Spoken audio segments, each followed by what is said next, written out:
Welcome back, everyone. I am the Depressed Eeyore, and this is Kingdom Death Monster. So, where we last left off, we had some bad luck with the armored strangers. They took out our ammonia, so we can't make leather. And you pretty much need leather for some of the later tier stuff anyway, so we're kind of stuck a little bit. We can still work towards things like the Screaming Antelope set and the White Lion set. We're going to be doing a White Lion again, level 1.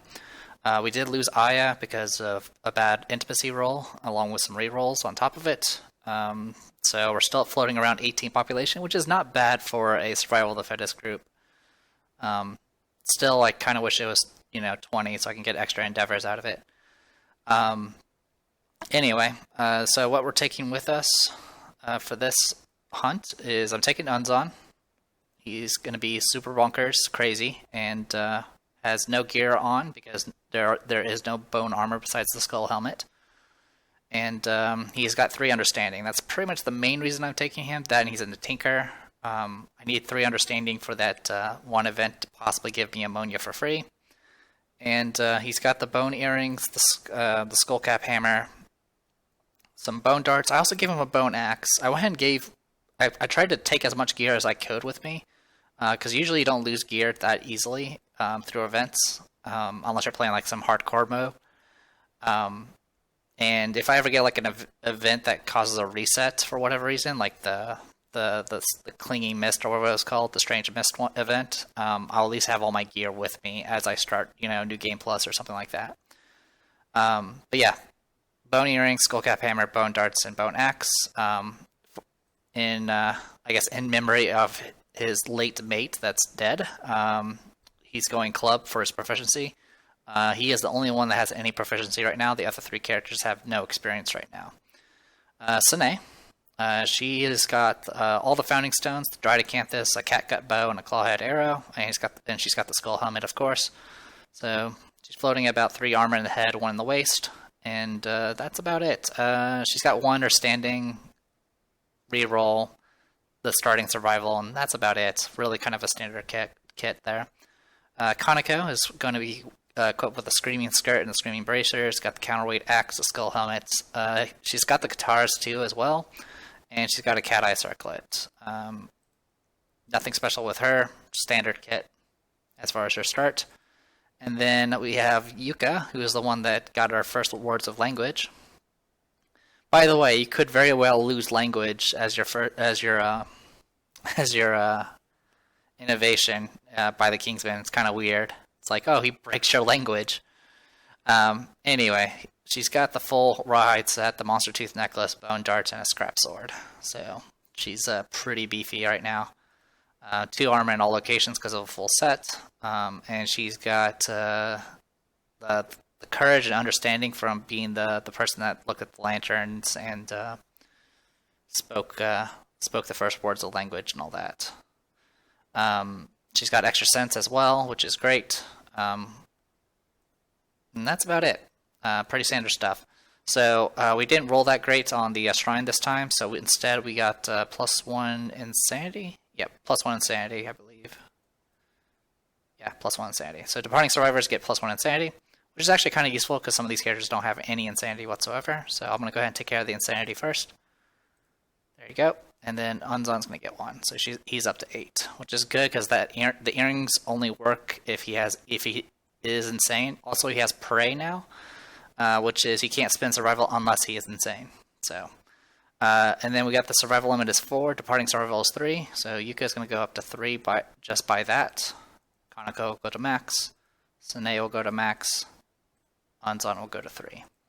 Alright, and then Yuka is going to get an additional 2 points because of the boots and the rawhide gloves. So that's going to bring her back up to 4. And then Sine is already at max, but she also gets another 2 from the dried acanthus, which she has. Gives you +2 survival on departure, and it soaks a severe injury for her. And then I don't think Unzon gets anything. He gets stuff at the start of a battle if he's insane. So that's about it. And everything he has is bone. So he's good. Alright. So like I said, white line, I've already got it all set up. Let's go ahead and set the turn order for it. We'll go something like this.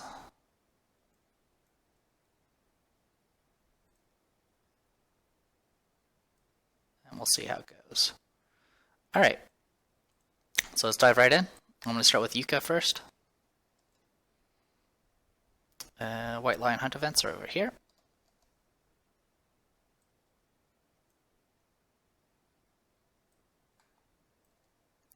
Aromatic breeze. The hungry lion sniffs the survivor's musk on the wind. Move the white line one space towards the survivors on the hunt board. If it moves into the survivor space, the white line ambushes the survivors. If the white line ambushes the survivors, they skip their first turn. Roll 1d100 random hunt event. Okay, so it moves up one space. And that's it. Also, we did have the event, the heat wave or whatever, and returning to the settlement with heavy or fur would cause heat stroke, and then if you leave with heavy gear, it will cause you to lose all survival and stuff like that. But it does not. It says specifically that it only affects heavy on departure. It doesn't affect fur, so it shouldn't affect Konako at all, despite her wearing fur. Anyway, I think that's everything. Okay, so we'll go ahead and roll the D100 event. That is a 10, not a D100. 38.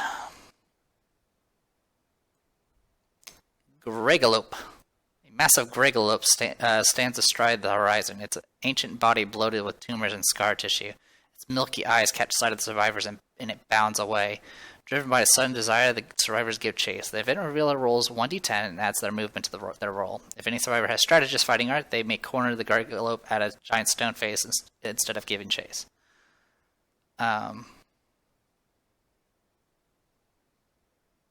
Okay. Roll in there, blah, blah, blah, blah. If they do end the hunt immediately, start a showdown with a level 2 Screaming Antelope using its set of rules. And it has the Butchers. Okay. And essentially, if you win this fight, you get 3 additional Antelope resources, which is actually pretty good. The event revealer rolls 1d10 and adds their movement. How do you get 17? Oh, wait, you do get plus 5 automatically, so I guess that's a thing. Alright, so our revealer right now is Yuka. Yuka has 5 movement, so it's going to be 1d10 plus 5. So essentially, I'm not going to get anything good unless I roll nat 10. 14. The Gregalope is far too fast. It's gone before you know it. Okay, so not a big deal. Alright, takes care of that. Next, it goes to Konako, and then we reveal the next hunt event. Lion in heat. The darkness is filled with unearthly screeching and yowling. Huddled together, the survivors close their eyes but cannot sleep. All survivors suffer 1 brain event damage. Alright, well, no piss. So that means we are still down ammonia. And then that is it. We're going straight into the hunt now.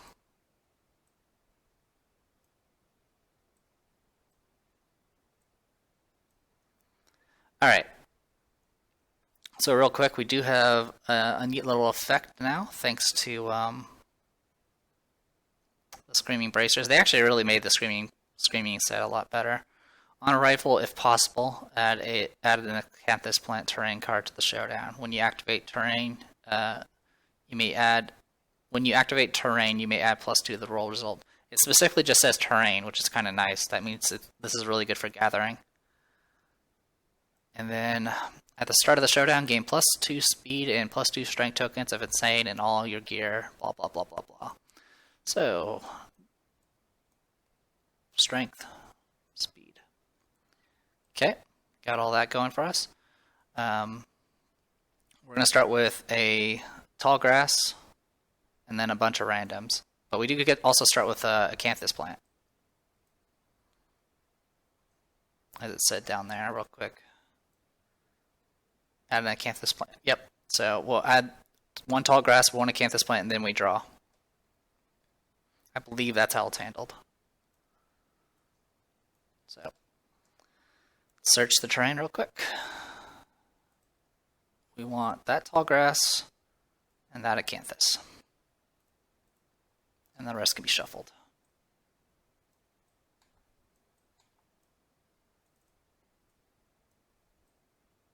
Okay. And then our other two is Nightmare Tree and the two more acanthus plants. So yeah, we're definitely going to be doing some gathering. Nightmare Tree blocks. It's an obstacle. Blocks survivor and monster field of view. Interrupts ranged weapon attacks and monster targeting. Impassable survivors cannot move through spaces occupied by this terrain. The monster can move through it. It doesn't destroy it. Roll 1d10. Each survivor may use this once per showdown.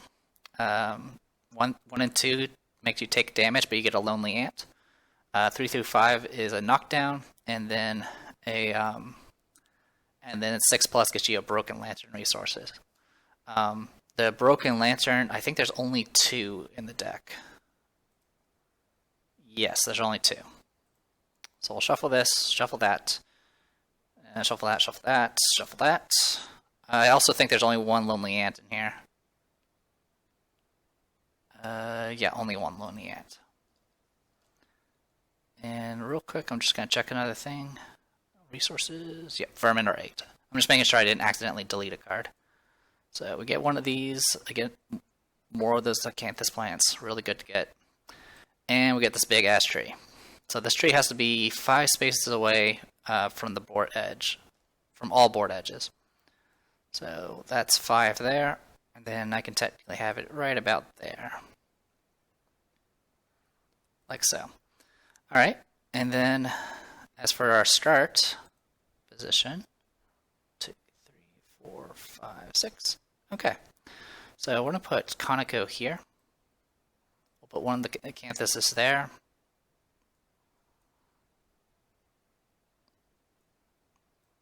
You gotta be 6 spaces away from the lion, if I recall.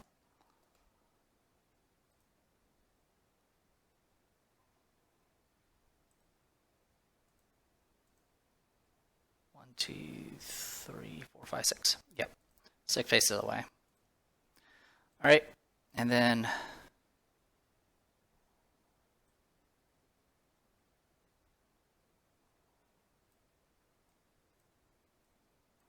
it's gonna be something like this.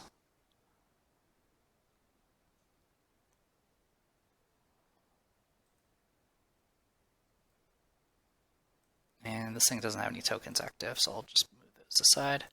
All right. Do I want it? No, I definitely want to keep everyone together as best as I can. Alright. So there's Unzon. Acanthus plant. And then the acanthus plants have to be 6 spaces away from all other acanthus plants.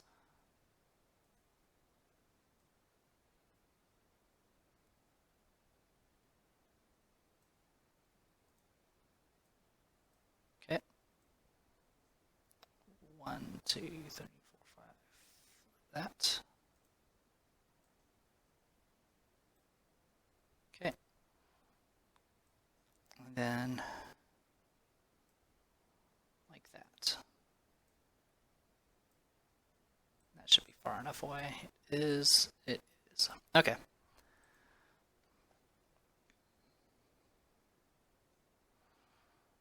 Alright, so I kind of got my start for this. That'll give me kind of a... Pretty much Conoco's... I mean, the only person that can build experience, weapon experience right now is Unzon, so I'm not too concerned about wounds. Obviously, I still need to kill it, but we can make this work.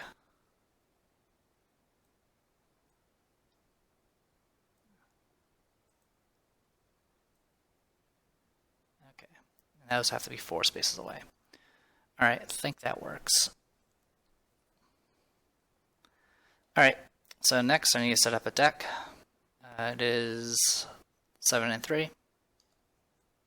1, 2, 3. 1, 2, 3, 4, 5, 6, 7. Okay. Shuffle, shuffle. Shuffle, shuffle. Everything else should be fine. And monster goes first, as always. So our controller is going to be Unzon. Let's begin. So, mostly newbies in this group, but we have good gear. So let's see if we can make this happen. Size up, random threat, and field of view. Okay, the field of view, it's everyone but Kaneko, because Kaneko is actually behind the tree. So I'll roll 1d3, 1 is Unzon, 2 is Sune, and 3 is Yuka. Okay, Unzon, I'll roll 1d10. Okay, so Unzon's going to take 1 brain damage and be knocked down. Better him than anyone else. So that brings him down to 6. Okay, now it hits our turn. I'm going to go ahead and move Kaneko to here. I'll have her search the acanthus plant first.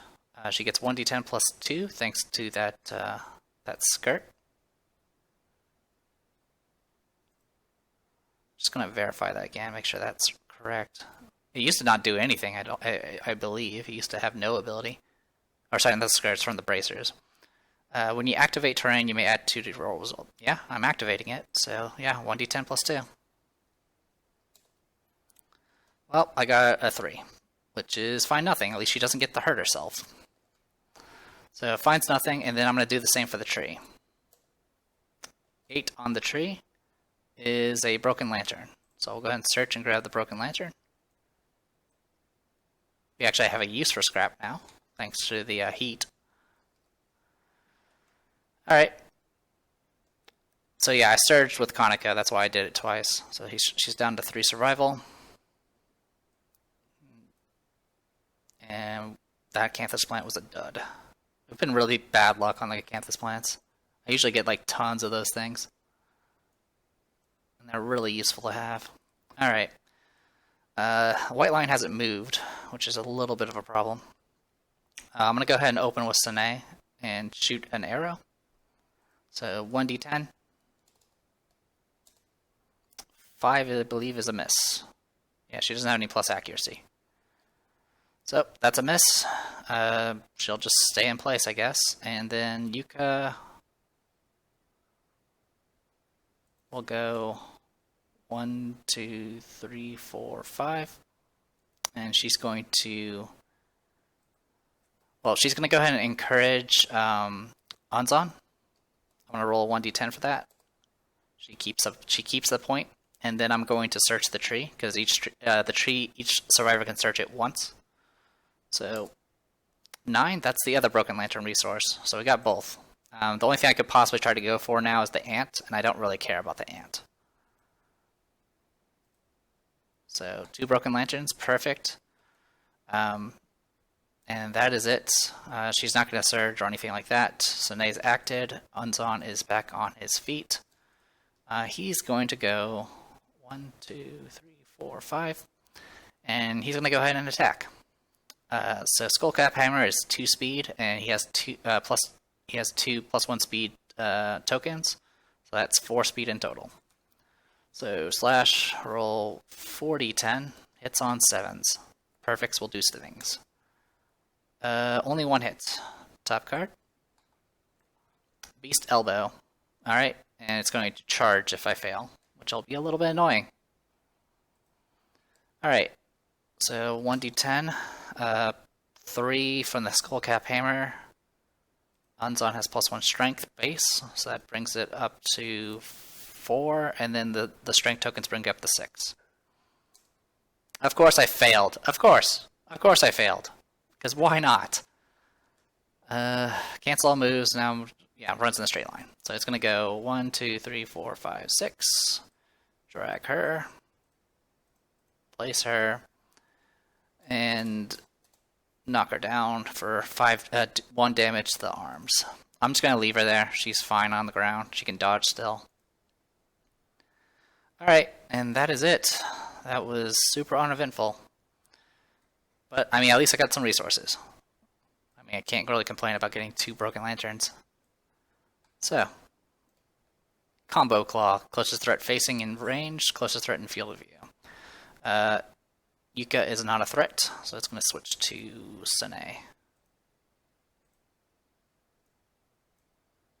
Alright. So 2d10. Hits on 4 base, goes up to 6 because of tall grass, and 7 because of the her evasion. It hits. It's not going to trigger combo. It's not going to trigger the combo though, so that's not too big of a deal. So I'll probably just take the damage depending on where it's at. 6. It's to the waist. She can take that. So 1 damage to the waist. There we go. And that is it. So it's our turn. Yuko will get up because she fell down on her turn. Kanako will continue her hunt. 1, 2, 3, 4, 5. And search it and search the Canthus that she's standing on. So 1d10 plus 2. Okay, that gets me fresh Acanthus. Yep, 1 fresh Acanthus. So we got that going for us. And I'll put this away, put her back where she was.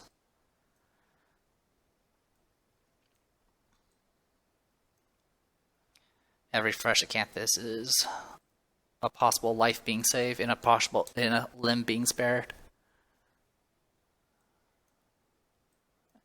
I'm not going to worry too much about organizing this because I'm just going to keep turning them into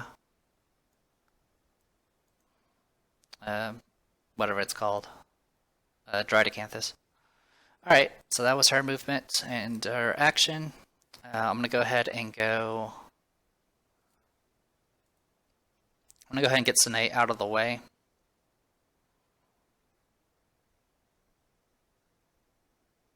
It's either that or I shoot in place.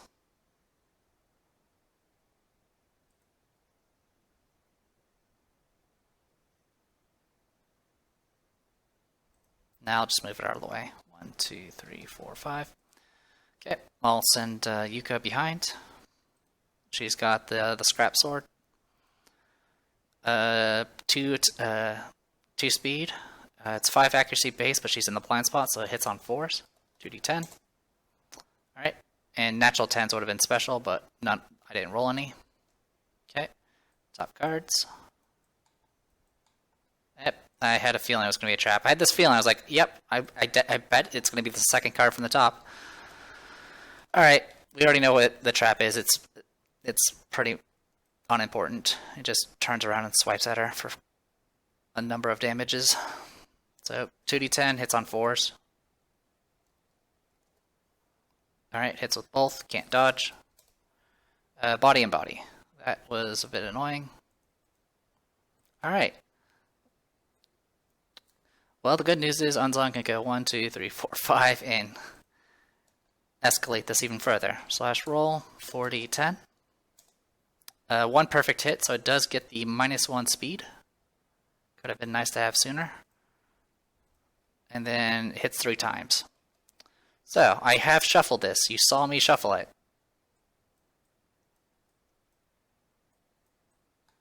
Okay. Alright, there's the maw, the soft belly, and the fuzzy groin. Let's start with the fuzzy groin. So was it 1d10 plus 6 for him? Yeah, 6 because of the 2 strength tokens. So roll 1d10 plus 6 for the dong. Alright, wound the dong. So that resolves that. Top card goes away. Soft belly next. Alright, wound to the belly. At least he's getting his proficiency. And then the maw. Okay, that's another wound. Okay. I'm going to go ahead and have him surge.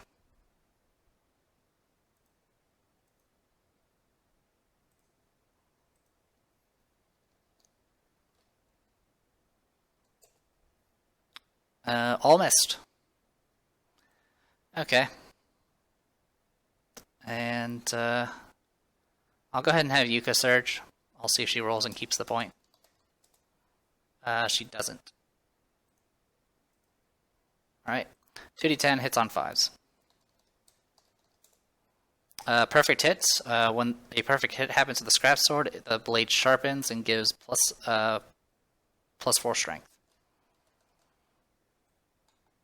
Alright. Beast Brow, of course, it's going to counter. Alright, so 1d10.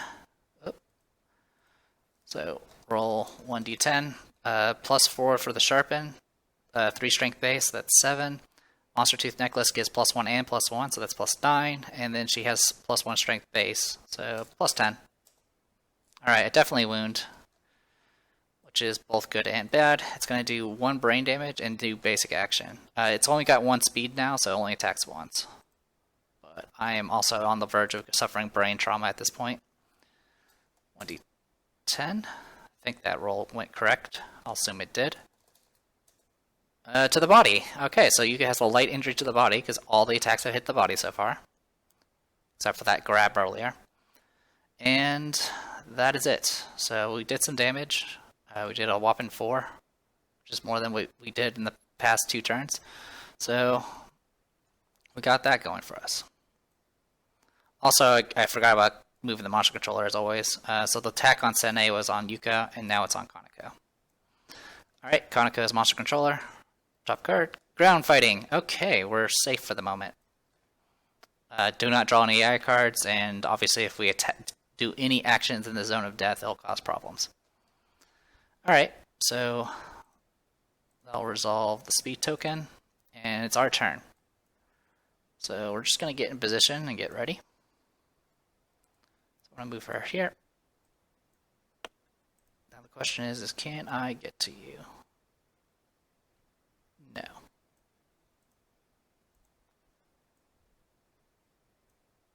So I'm going to move her there. Kaneko will go here and search.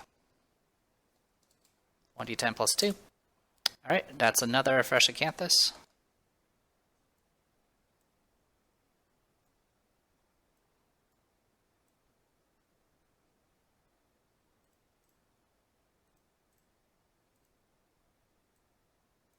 Good to go on that.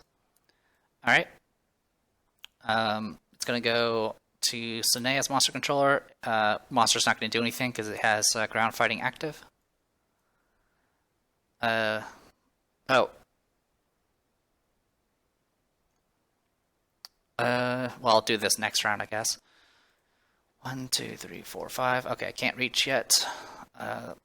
Sane is going to stay right here. And then I'm actually going to move Yuka back. And I'm going to have her look at the top 3 hit locations. Because she... Or, no, sorry, not Yuka. It's... Oh, I don't need to worry about Yuka then. I kept thinking that Yuka had the cat eye circlet. Since Kaneko can't get to the plant yet, I'm going to use her. She has the cat eye circlet, so I'll have her search the top 3 hit locations and see what they are. Temple, deltoid, knee. So we'll do the knee is the safe one, so we'll do that. Okay. It goes to monster turn. Obviously, the AI controller goes to Unzon now.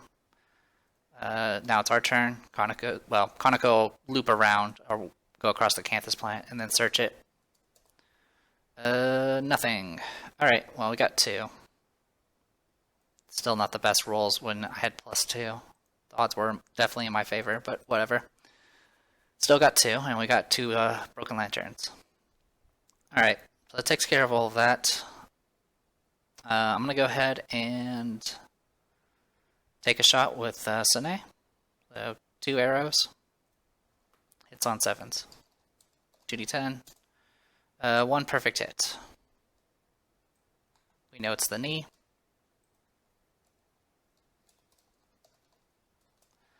Three strength, and then 4 because of her base strength. Critical hits to the knee. Shatters the lion's knee, twist unnaturally and shatters, gains -1 movement token. Alright, so what we do here is we discard this, and then top card goes there. And it's going to get a -1 speed token, or movement token. Not a big deal, but it's something. Alright, so got that going. Unzon will attack next. 4d10 hits on 6s because of blind spot. No ground fighting.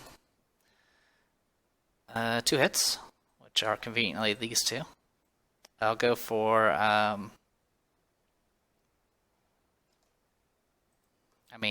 let's see, roll 1d10. It's 3. I keep forgetting the numbers, so that's why I'm counting. So Unzon, 1 strength, 3 strength, 6 strength. It's 1d10 plus 6. Right. Okay. So 1d10 plus 6. I'm going to go for the temple first. Don't roll a 1. Thank you. Alright. So that's a wound. Also, just checking something. Okay, I definitely didn't crit, so yeah, there was no avoiding that one move. Alright, and then next is the deltoid. This will only trigger on failure. Didn't fail. Top card. Alright. Goes to Yuka. Actually, I will surge with Konako. And look at the top 3 cards again. Just to be safe. Okay, next would have been chest, tricep, and leg. I will go this order. Alright. And then for her, but she can't move. I already moved her. Alright, so next I'll attack with Yuka. Hits on force, 2d10. 2 hits. So femur and tricep. I'll go femur first. So 1d10. Weapon is 3. Monster necklace brings it up to 5. And then her strength brings it up to 6.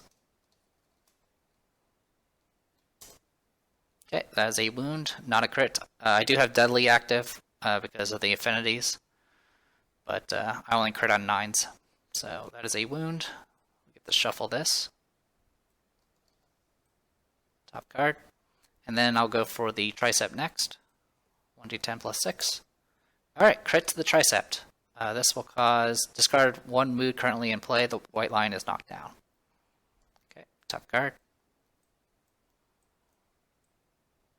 Alright. So white line is knocked down. I will go ahead and surge with Yuka. I'll roll to see if she keeps the survival point. She doesn't, so she's down to 2. And we'll roll 2d10. I hit on 3s because of knockdown. 2 hits. Okay. There's the paw and the chest. I don't have to worry about reactions here. I'll go for the paw first. So 1d10 plus 6. That is a wound, and then I will go for the chest. And that's a crit to the chest. At this point, I could roll 1d10 to see if it instantly kills them, but it doesn't matter because this was the paw and there's nothing left. But we do get a random white line resource from the crit, so that's perfect. So shuffle, draw. Got a lion claw. Okay. Got that working for us, and that is it for the fight. Bit of a rough start, but we did get a lot of resources. Not as many as some of the other ones, but we essentially got 5 resources for free. 2 fresh acanthus, 2 broken lanterns, and a lion claw. Let's go ahead and take care of this. +1 experience. +1 experience. +1 experience. +1 experience, and +1 club experience. Alright. Alright, I've already shuffled those. I'll shuffle these again. Alright, so 1, 2, 3, 4. 1, 2, 3, 4. Alright, we got the Shimmering Mane. That's awesome. That counts as 2 basic hides.